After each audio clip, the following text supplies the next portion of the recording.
Hello Pisces, I'm Rising and Venus Signs. Kamusta kayo? Sana ba'y nasa mabuti kayong kalagayan. Welcome back po sa Star Tarot. At kung bago kayo rito, welcome din po kayo. Please subscribe, like, share my videos. Kung nakaresonate po kayo, mag-leave din po kayo ng comment. Thank you.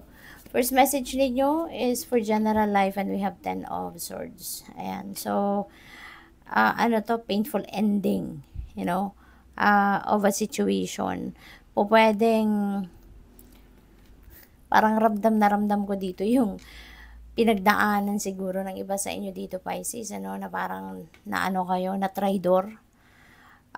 Maybe you have gone through a situation dito na niloko kayo, na betray, na cheat, na traidor kayo, at talagang deceived, no? Deceived kayo rito ng someone. At siguro ganun na lang kalalim yung epekto nito sa'yo, ganun na lang kalalim yung sakit, no, na naramdaman ninyo rito, naranasan ninyo because mahal ninyo sa buhay, no? You have an emotional investment with this person, kaya hindi ninyo inasahan, hindi ninyo inasahan na mangyayari ito, or hindi ninyo inasahan na magagawa ito ng taong ito sa inyo, no? Kung ano man ito, Pisces, kung ano man itong ginawa sa inyo ng taong ito, you didn't expect this person, no, na kaya niyang gawin ito sa iyo. Kaya ganun na lang kalalim, no, yung sakit. Maari matagal na to nangyari, no, kasi wala nang fresh blood na makikita ka sa card. So ibig sabihin, matagal na to, no, matagal na to. Kaya ano na kayo ngayon, yung parang babangon na kayo, kasi yung darkness nandito na, no, lumabas na yung tubig, lumabas na yung bundok, nakikita mo na. So parang bumabangon na kayo, or handa na kayong bumangon dito, handa na kayong putulin na yung connection nito sa iyo, no, ng taong ito, at pati ng sitwasyon na to. Parang gigising na kayo sa katotohanan na tama na, no, nasaktan na nga kayo ng bonggang-bongga. Tapos if you are going to allow this pain, 'di ba, to stay, or to or patagalin mo pa, 'di ba, yung parang unfair naman sa sarili mo, no? Kaya ngayon parang magigising ka na din sa katotohanan na enough is enough, 'di ba? Babangon ka na, lalaban ka ng muli sa buhay, at parang aanuhin mo na din ngayon yung sarili mo. Parang you're going to gather yourself na sa ngayon, at babaguhin mo na ang sitwasyon mo for the better, no? Hindi ka na dito magpapakalunod, no, sa sama na loob, sa sakit na dinulot ng kung sino man sa buhay ninyo, no? So you're heading towards a new path, okay? Magbabangon ka ng muli, magbabounce back ka na. So sa inyong money, career, and finances, we have Knight of Swords. Changes are rushing towards you. Maraming pagbabago ang gagawin mo, no, sa buhay mo sa ngayon. Maraming opportunities ang dadating sa buhay ninyo sa ngayon, at ang mga pagbabagong ito, yung mga opportunities na to, ito yung magbabago sa inyong sitwasyon. Ito yung magbabago ng kalagayan ninyo siguro sa pera. Pwede, no? Pwede kasi na yung sitwasyon na to, baka nabitray kayo rito, niloko kayo ng kung sino man, baka involving money, diba? Baka nabudol kayo, baka niloko kayo ng taong ito sa pera, diba? Pwedeng ninakawan kayo, pwedeng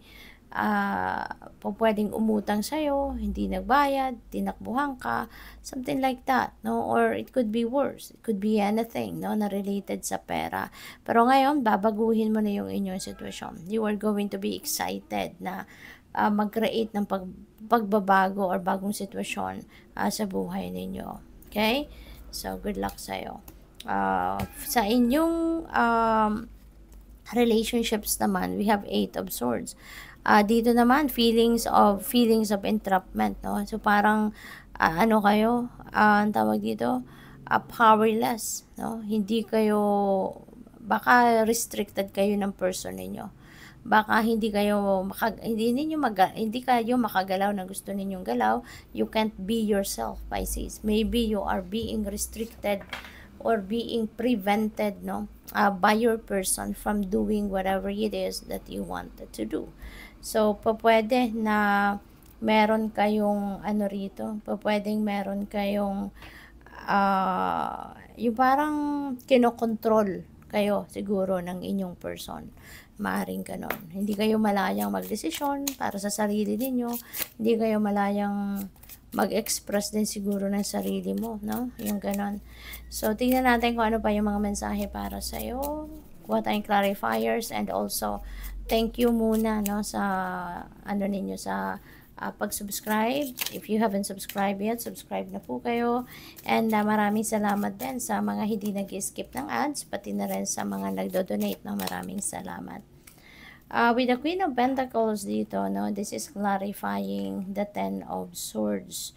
Si Queen of Pentacles, ngayong kayo ay ano na, ngayong kayo ay magmo-move on na sa buhay. You are going to, there will be ano na, acceptance na dito, and there will be acceptance, there will be a there is acceptance, there is forgiveness na sa sitwasyon na to, at kaya hindi kayo dito nakapag-move on agad-agad, no, kasi nga baka ano kayo, talaga nahirapan kayo rito.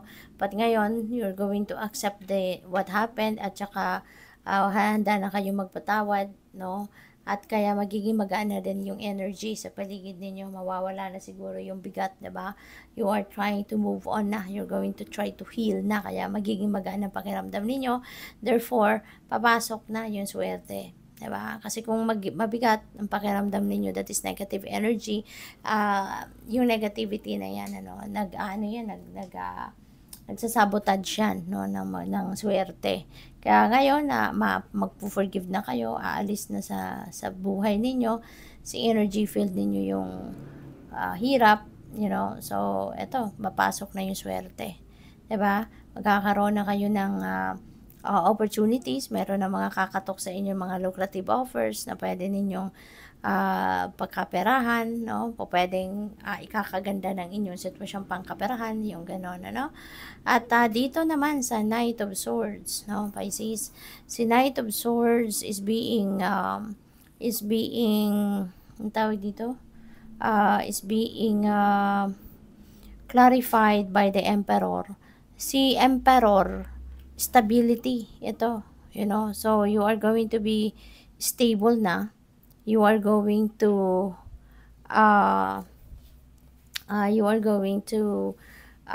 siguro start laying a solid foundation pagdating sa inyong kaperahang aspeto, trabaho, career, negosyo. Pwedeng sa ngayon, marami na talagang dadating din na financial blessing sa inyo, at yun ang magiging kapital ninyo para makapagsimula kayo ng mas estableng kaperahan, aspeto, no? Possible din na ang iba sa inyo rito is going to be promoted, no? Baka ito yung opportunity ninyo, baka ma-promote na kayo, no? To be a boss, to be a supervisor, yung ganon, no? Kaya good luck. Wheel of Fortune, finally, things are going to change. Wow.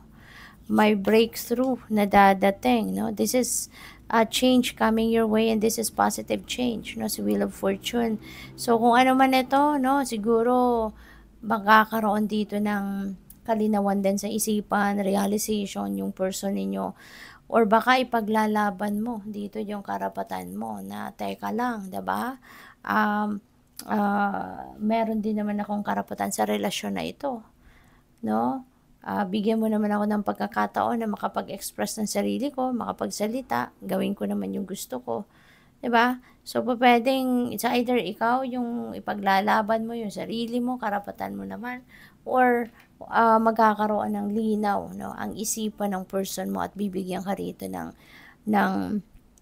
kalayaan na maging ikaw naman, no? Na makalayaan na maging malaya ka din mag-express ng sarili mo. Kasi ano to positive change ang hatid ni Wheel of Fortune. So, good luck sa'yo. So, tignan natin kung ano ang final message ni Pisces. Final message po ninyo. we have miracles. Ayan, there are miraculous moments, miraculous events coming your way.